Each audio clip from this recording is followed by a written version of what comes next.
Olá, amigos, eu sou Reinaldo Gotino. Sem mais, é o nosso podcast, uma conversa semanal, um assunto sempre interessante, relevante. Hoje eu vou trazer para vocês a própria Marra falando sobre o que aconteceu com a vida dela.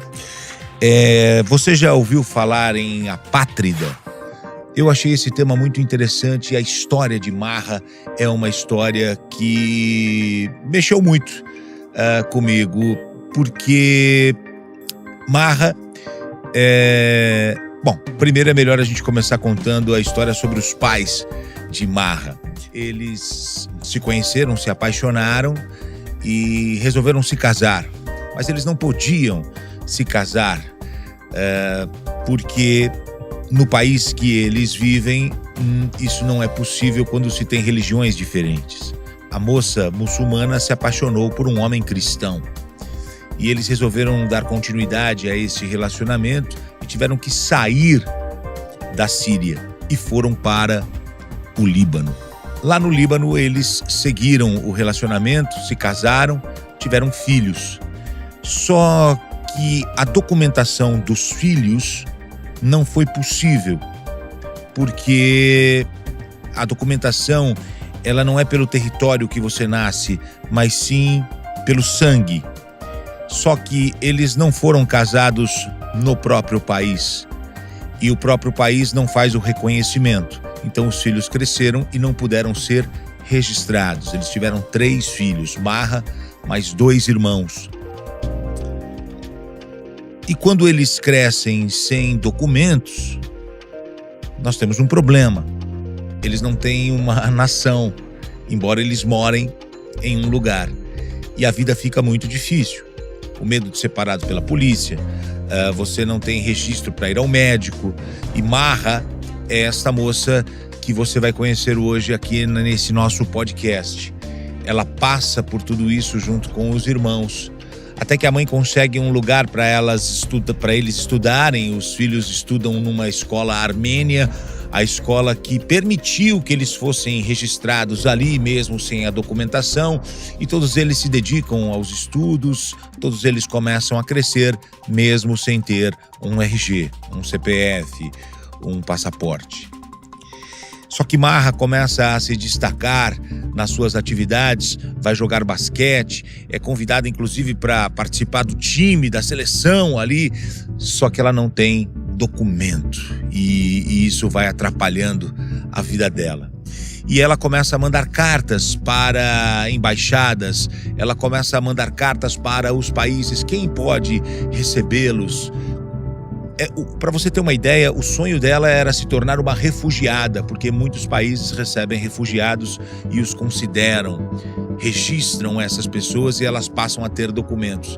Ninguém abriu as portas para ela, a não ser um país, o Brasil. E o Brasil recebe Marra e seus irmãos.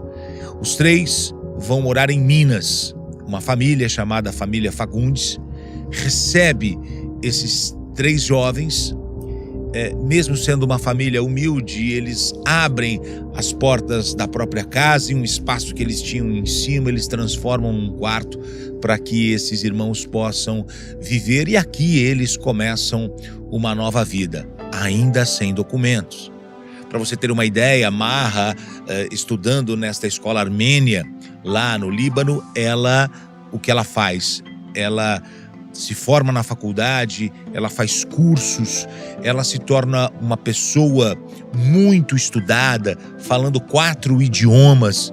E aí o que acontece? Quando ela chega ao Brasil, ela vai trabalhar entregando panfleto no Farol. E ela dizia que era um momento muito importante para ela, porque ela estava pelo menos trabalhando, ganhando R$600 por mês. Ela estava ali feliz, porque estava exercendo uma atividade, estava ganhando o seu próprio dinheiro, podendo ajudar no sustento de sua família, de seus irmãos.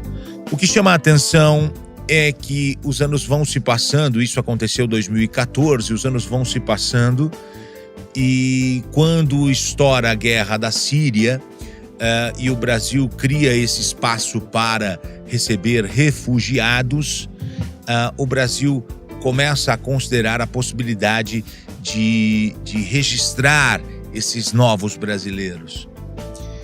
Para você ter uma ideia, Maha passa a estudar o caso dela e descobre que em situação semelhante são outras pessoas, muitas outras pessoas.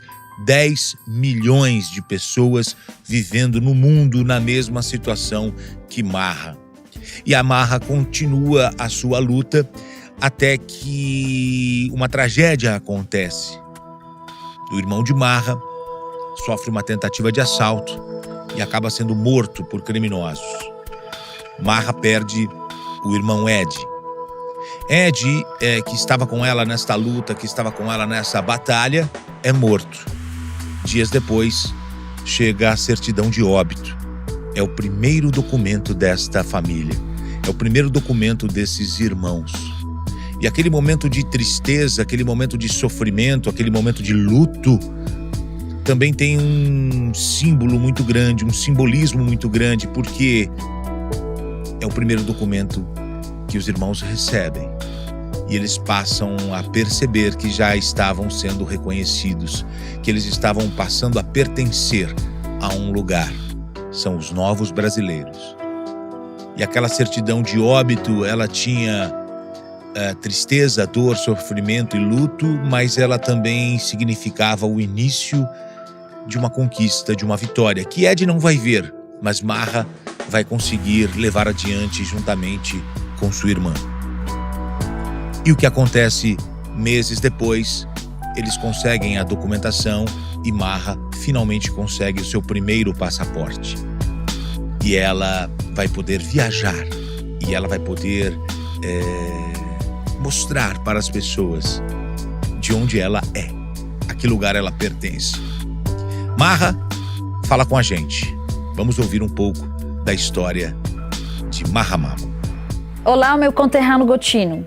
Eu sou a Maha Mamo, a primeira apátrida a ser naturalizada brasileira.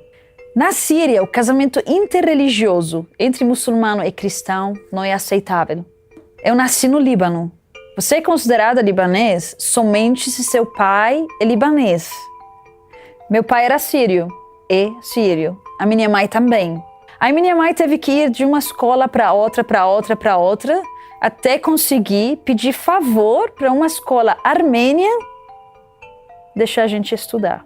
Até que um certo ponto da vida, que você vira, adolescente lá, começa a ver, perceber que tem uma coisa diferente na minha vida.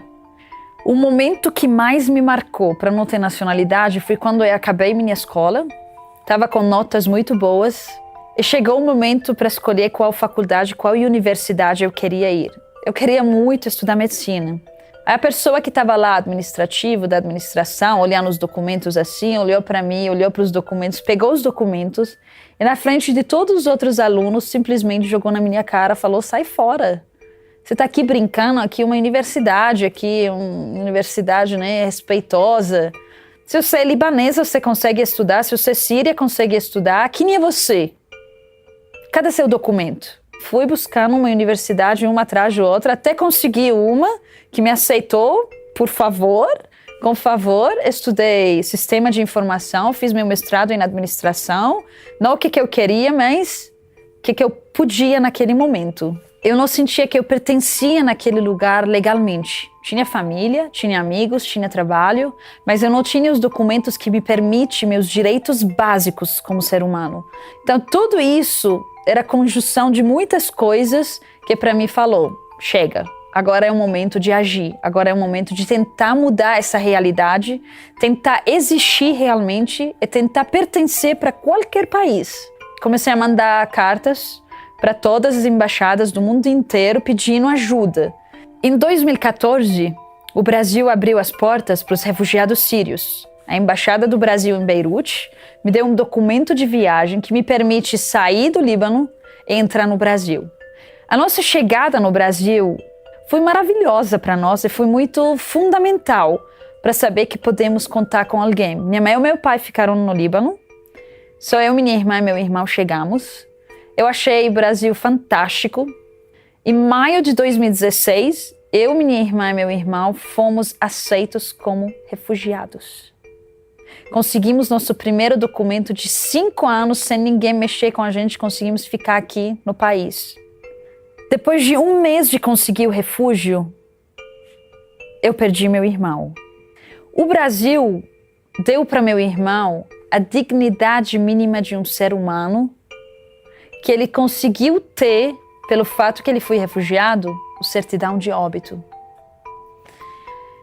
Então o falecimento dele me deixou falar mais alto, me deixou participar em 1000 eventos, em 1000 lugares falando, isso é injusto. Eu não quero morrer como apátrida também, eu quero uma solução. Hoje eu sou cidadão do mundo. O artigo 15 da Declaração Universal dos Direitos Humanos fala que todo ser humano tem direito a uma nacionalidade. Eu, Maha Mammo, falo todo ser humano tem direito a pertencimento. O pertencimento do jeito que eles conseguem ver, do jeito que eles conseguem olhar e sentir. Então, muito obrigada mesmo. Maha Mammo, hoje ela é uma representante da ONU, da Organização das Nações Unidas, que tem um projeto da Acnur que trabalha com apátridas, que trabalha com refugiados, que ajuda pessoas em situações semelhantes, pessoas que precisam deixar o seu país, pessoas que precisam fugir de uma situação de guerra, pessoas que não são reconhecidas pelo país onde elas nasceram. E hoje Maha, ela colabora ajudando essas pessoas, salvando vidas, abençoando pessoas com esse trabalho incrível. E o que chama a nossa atenção é que, dando palestras, viajando pelo mundo, hoje Maha já conhece mais de 20 países, 26 países.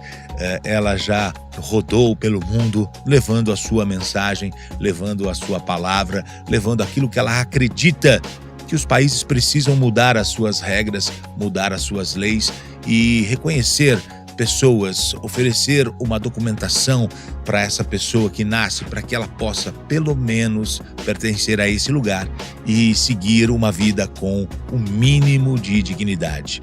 Eu fiz questão de compartilhar a história de Maha. Se você gostou, você pode também compartilhar com outras pessoas. Eu sou Reinaldo Gotino, a gente se encontra. Viva Maha Mammo!